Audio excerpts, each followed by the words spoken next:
Hola amigos del Camerino TV, bienvenidos nuevamente a nuestro canal de YouTube y vamos a hablar de fútbol. Por cierto, muchas gracias a toda la gente que se ha ido suscribiendo, todos los mensajes que nos han estado colocando también en cada uno de los videos y ya vamos rumbo a los 600, 700 suscriptores en nuestro canal de YouTube. Muchas gracias por todo el apoyo que nos están dando. Bruno, hay que hablar de fútbol, ¿no? No de lo que sucedió el fin de semana en Alemania, pero sí de la historia del fútbol, porque mucho se ha prestado esta pandemia, esta situación del coronavirus para recordar, ¿no? Para echar hacia atrás, mirar hacia atrás y recordar los momentos más importantes de la historia del fútbol internacional.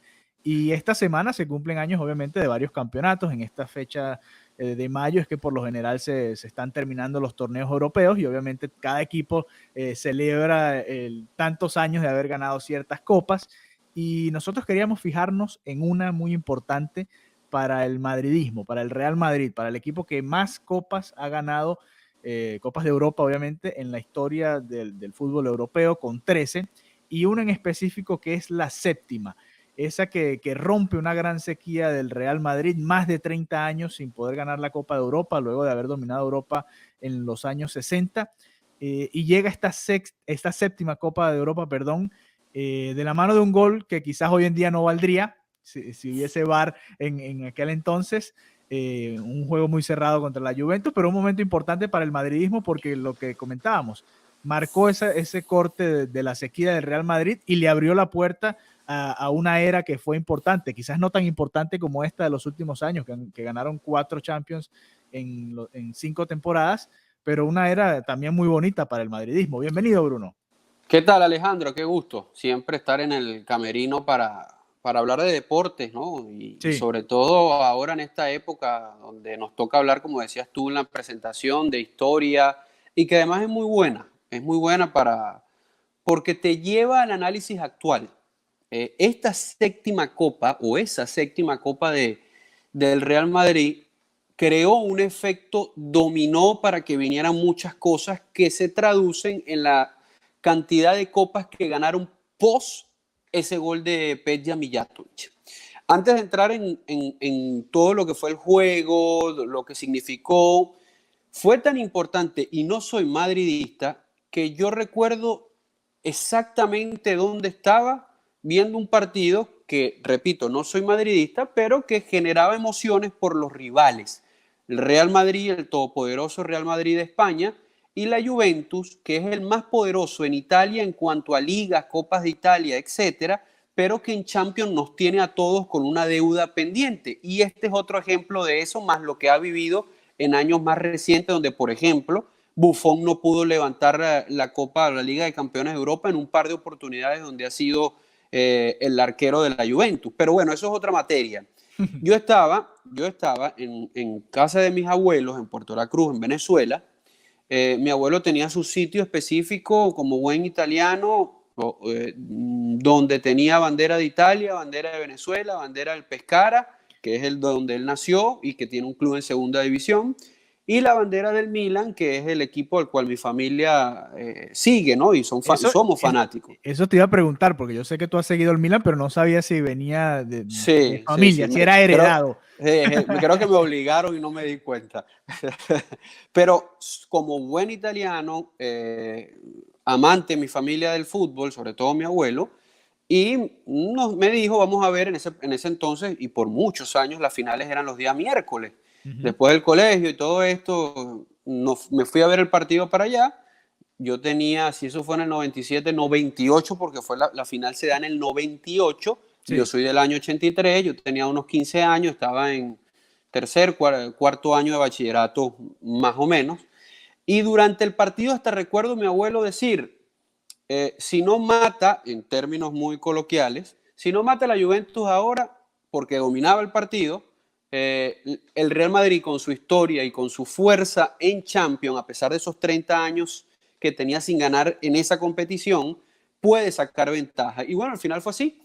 Ya podemos entrar en lo que fue ese partido, donde ambos tenían muy buenos equipos, pero yo particularmente lo analizo hoy en frío, no en aquel entonces. Ahí sí te caería a mentiras si te digo que a los 14, 15 años yo estaba ya analizando y diciendo que este equipo era mejor que otro, no veía el partido y más nada. A mi entender, hoy la Juventus tenía mejor equipo que el Real Madrid. Vamos a repasar un poco los equipos, ¿no?, que tenían en ese entonces ambas escuadras. Esta es la alineación titular de la Juventus, de la que hablaba Bruno Gómez. Vemos en el arco a Peruzzi. El mismo Bruno me dijo, estaba en el arco Peruzzi, ¿verdad? Yo dije, sí. Tenían una defensa de 3, Montero, Luliano y Torricelli. 4 en el mediocampo, Pesotto, De Champs, Davids y Di Livio. Y Zidane ahí jugando de 10, esa posición 10 que ya poco existe, poco se usa. Y adelante, imagínense estos nombres: Inzaghi y Del Piero para cerrar ese equipo. Ahí ven también la banca y los que estaban disponibles, nombres conocidos. Ven aquí a Antonio Conte, incluso entre una de las opciones para Marcelo Lippi, quien era el director técnico de la Juventus. Un equipazo, ¿no?, el que tenía la Juve en ese entonces. Todos eran selección de su país. Por ahí veíamos a Fonseca en la banca, que jugó, uruguayo, que era titular seguro en su selección. Quizás lo más flojito podía ser Giuliano ahí como en la línea de 3, pero Montero, uruguayo, Torricelli, selección de Italia, Pesotto era el carrilero por la izquierda, selección de Italia, lo mismo para Angelo Di Livio. Deschamps fue campeón del mundo ese mismo año. Sí. Al igual que Zidane, fueron campeones del mundo, y después arriba probablemente lo que era en Italia en aquel entonces los dos mejores delanteros, Del Piero y el Pippo Inzaghi. Ese tridente en Italia fue de lo mejor que se ha visto en los últimos años. Yo te voy a ser muy honesto, Zidane marcó una era en el Real Madrid, pero el mejor Zidane para mí fue 96, 97 y 98, y ese 98 con esa Juventus, y evidentemente después en Francia 98, donde fue campeón del mundo. Yo no olvido el gol de media volea con el Real Madrid, las jugadas monumentales que hizo con el club merengue, pero ese Zidane tenía un solo problema, y es que lo expulsaban mucho. Fíjense que después en el Mundial del 98, a Francia con Francia a Zidane lo expulsan, pero bueno, también me estoy desviando un poco del tema. Ese era el equipo que para mí era superior al que vamos a ver ahora, que es el Real Madrid, Alejandro. El del Real Madrid, bueno, esta es la Juve otra vez, aquí ahora sí el Real Madrid. Bolo Igner en el arco, Roberto Carlos, Hierro, Sanchís y Panucci en la defensa, Seedorf, Redondo y Karembeu en el medio campo. Raúl, según esta gráfica, jugó tipo 10 ese día, aunque bueno, probablemente haya jugado un poco más adelante. Morientes y Mijatovic eran los delanteros en la ocasión. Mijatovic, que termina anotando el gol de la victoria al minuto 67. Como tú lo veas, el tridente ofensivo, así se haya equivocado la gráfica, porque es probable que Raúl y Mijatovic cambiaran mucho la posición. Raúl también le gustaba salir un poquito del área, ojo, y Morientes era el 9, al igual que el Pippo Inzaghi. Por donde tú lo veas, los tres de la Juventus eran muy superiores. Raúl es el que puede estar a la par de los Zidane. Bueno, Raúl es más que Inzaghi, sí.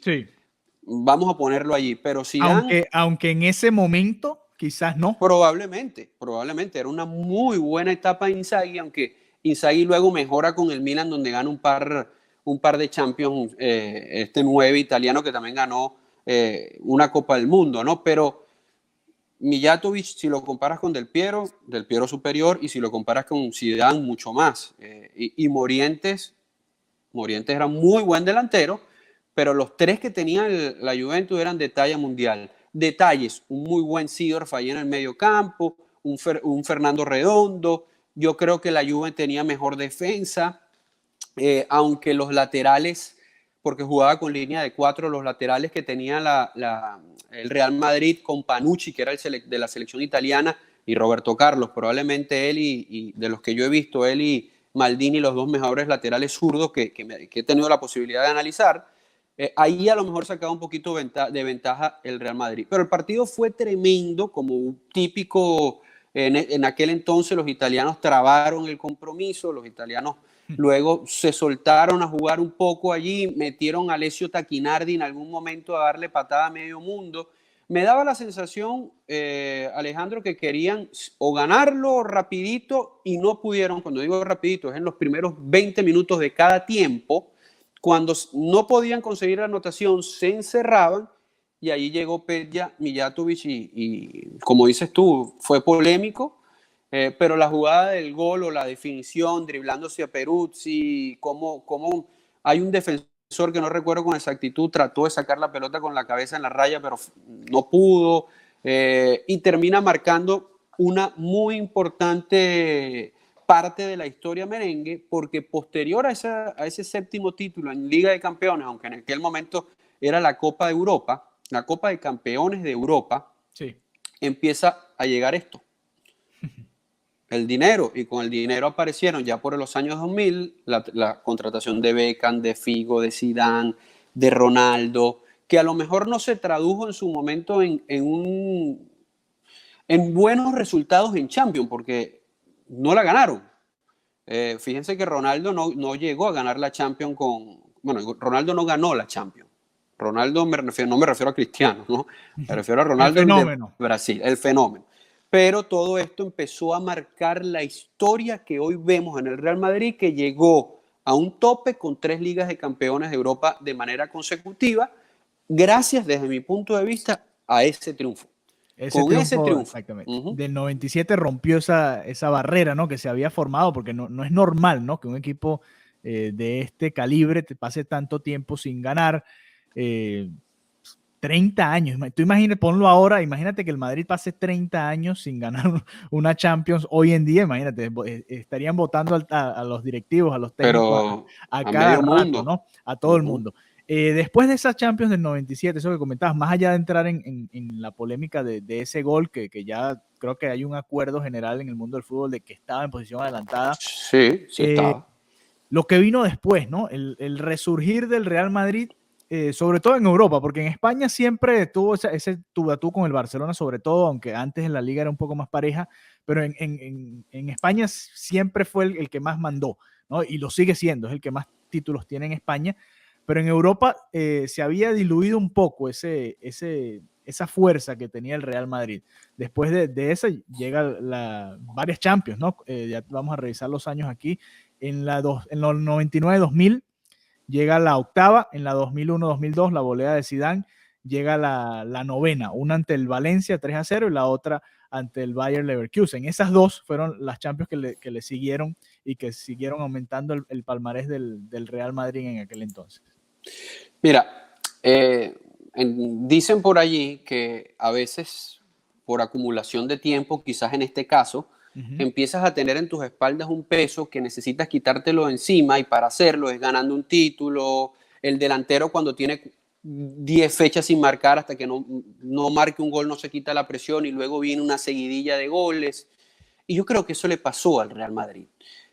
No era suficiente lo que había conseguido o lo que venía consiguiendo en Liga o Copa del Rey, o como lo quieran llamar, lo que ganase en el ámbito local, para luego marcarlo en Champions o en Liga de Campeones o en Copa de Europa, porque equipos buenos tuvo siempre.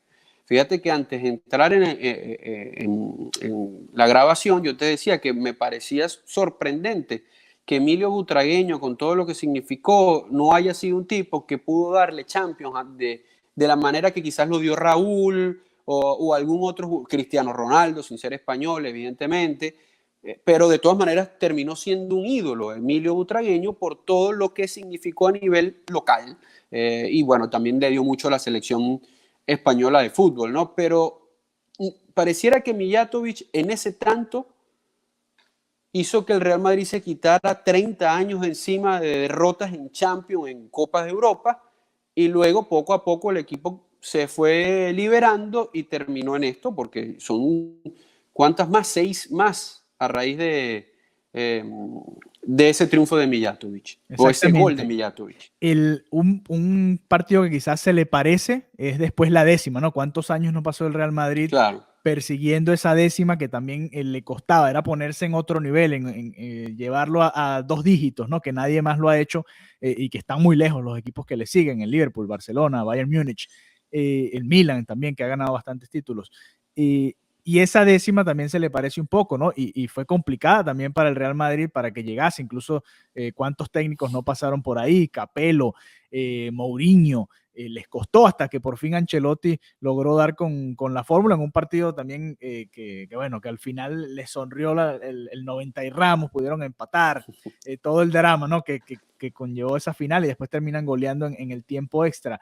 Y Pero ¿te parece que estas dos podrían ser las más importantes de la historia contemporánea o te quedas con las 3 consecutivas que lograron años después de esa décima? Nosotros vamos a recordar más las 3 consecutivas. Uh-huh. El mundo del fútbol va a recordar más las 3 consecutivas, incluso por encima de las 4 o 5 consecutivas que tuvieron en los años 60. Sí. Porque el fútbol cambió, porque la competitividad es mayor, porque no solo en aquel entonces era fácil armar un equipo de superestrellas y el resto no las tenía. Ahora la competitividad es distinta. Hasta la competición. El mismo formato te hace más complicado porque hay equipos que quedan campeón un año, pero al año siguiente no son el mismo. Correcto. Y al contrario, ¿no? Hay equipos que quedan segundo, tercero en su liga y después terminan ganando la Champions League. Ese Real Madrid que ganó 3 consecutivas, 2 de esos años no ganó su liga local. Correcto. Entonces, por eso te digo que creo que siempre vamos a recordar más esas 3 consecutivas. Pero nosotros como periodistas, analistas, y que nos gusta hablar un poquito más allá de lo lógico, creo que siempre debemos recordar es la séptima, más que la décima, desde mi punto de vista. Te repito, normalmente el Real Madrid llega a las finales como el favorito, sobre todo en estos años. Quizás muchos decían que contra el Liverpool, en el partido loco lesiones, arquero con la cabeza en otro lado. Sí. Pero quizás ese día muchos se atrevían a decir que el Liverpool era favorito. Yo no. Si jugasen hoy Liverpool, Real Madrid, yo sí te digo, para mí favorito es Liverpool. En aquel entonces no. Porque incluso ya el Liverpool, yo te hablaba de quitarte peso encima, se lo quitó, ganando una Champions después de haber perdido el año antes, ¿no? Que no es fácil, no es fácil. No, para nada, para nada. Entonces yo particularmente a tu pregunta, yo me voy a quedar con la séptima. De la séptima se deriva la historia reciente de los años 90, finales del 90, 2000 y lo que estamos viviendo actualmente, para que el Real Madrid nuevamente sea llamado el Rey de Europa. Así es, bueno, así que ahí tienen la opinión de Bruno Gómez. Aprovechen ustedes y déjennos aquí abajo sus comentarios. ¿Qué opinan? Fanáticos del Madrid y fanáticos del fútbol en general, porque creo que todos estamos de acuerdo que el Real Madrid es el equipo más importante de Europa en ese sentido, ha sido el más dominante, más allá de cómo hayan sido sus títulos en los años 60 y que el formato era diferente. Lograron de alguna manera en este siglo también demostrar su poder y demostrar su talento y que saben ganar esta competición, aun cuando quizás no tenían a los mejores equipos de Europa en ese momento. Han sabido cómo pasar las fases de la Champions League y eso también tiene su mérito, por supuesto. Así que ya saben, aquí abajo en el video pueden dejar su comentario, denle like si les gustó nuestro video, suscríbanse y activen la campanita. Hasta la próxima.